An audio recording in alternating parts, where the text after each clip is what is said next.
this week is going to be a one-arm row. It's a great exercise for grip strength, build you up the back. It's like a exercise that's been around forever, but it's just one of those foundational exercises that like everyone should do. So before I show you, I feel like especially for beginners, one of the hardest part about doing this is actually getting into a solid position. A lot of people are really tightening up the back and they have a flexed posture. So flexed posture usually means your back is like more rounded here. So when you do this, if you're going to do this, put your hand on the bench or just leaning on something, you have to learn how to extend your back. So the first thing I'm going to show you is just basically a cat camel. Get on all fours and focus on rounding your spine as much as you can. So tuck your head in, almost like a cat. So this is the cat part. It's called cat camel or cat cow, I don't really know. And then the opposite is you want to focus on extension. So drive your tailbone back, look forward. Now you want to basically straighten your spine. So you're taking your spines in complete opposite directions. So here. Now this extended position is where you want to be when you run. You want that spine nice and long. The reason for it is because especially your upper spine, if it's not like extended or straight, what happens is your shoulder blades, they can't really move the way they should, and you're not going to work your back muscles. Okay. If you know basically what your shoulder consists of is your shoulder blades, your arm bone, and then your collarbone. That basically forms your shoulder. So if your shoulder blades can't really move, your shoulder doesn't function very well, can lead to injuries and stuff like that. But plus, you won't activate the right muscles. So we have to have an extended or a straight spine when we do any type of run. So I'm going to show you the one-arm row, and I'm going to show you some of the other things that can go wrong with it. So I'm just going to show you in a split stance. You've probably seen a bunch of these. You can put your knee on the bench, hand on the bench, put your hand on something. But if you get into this lunge position, I want to make sure that my chest is at least at 45. Because when I row, I want to row into my back. If I'm too high, I'm going to row into my neck here. So here, and I also don't want this around the back, so I'm going to extend my back like I talked about. Grab it real tight.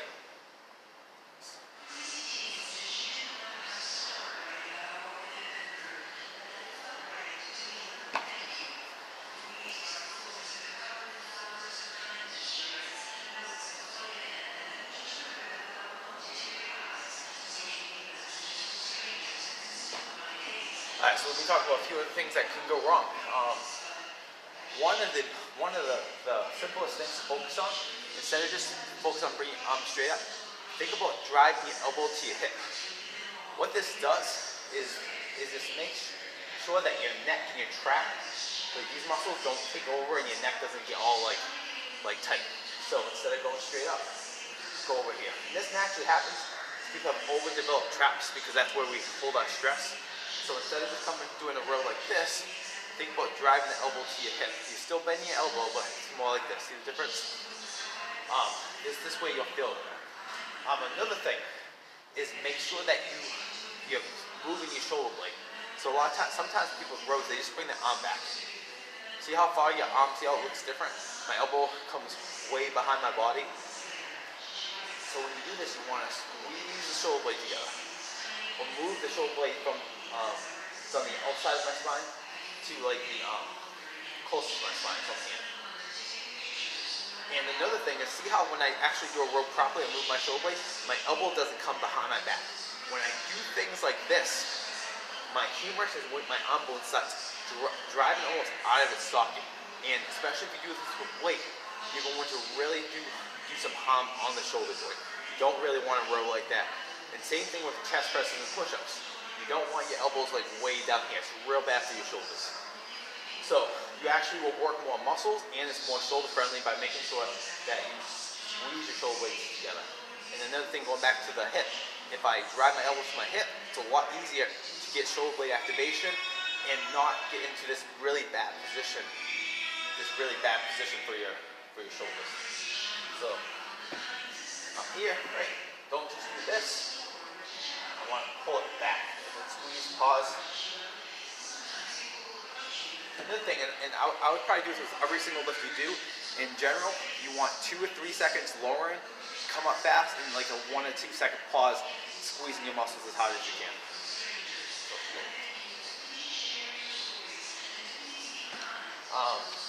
And another thing, anytime you have weight in your hand, you should be squeezing the shit out of it.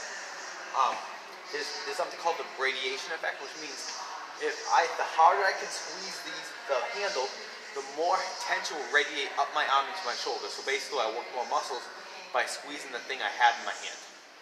So you want to make sure you squeeze it really tight. And again, so just a little review of what I talked about is make sure that your spine is extended. Make sure you squeeze the kettlebell really tight. Make sure when you row, your elbow doesn't come super far behind your body, and that you should feel your shoulder blades move back and forth. It's not just an arm movement, that's a back movement. And to make sure that you do that, make sure that you're just not driving your elbow back. And this literally goes with every row variation, like a seated cable row, T-bar row, strap row, so many different rows that we do in this. So this is a great exercise. If you have any questions on this, let me know. I'll help you out. And I've been trying to make like a weekly exercise of the week video.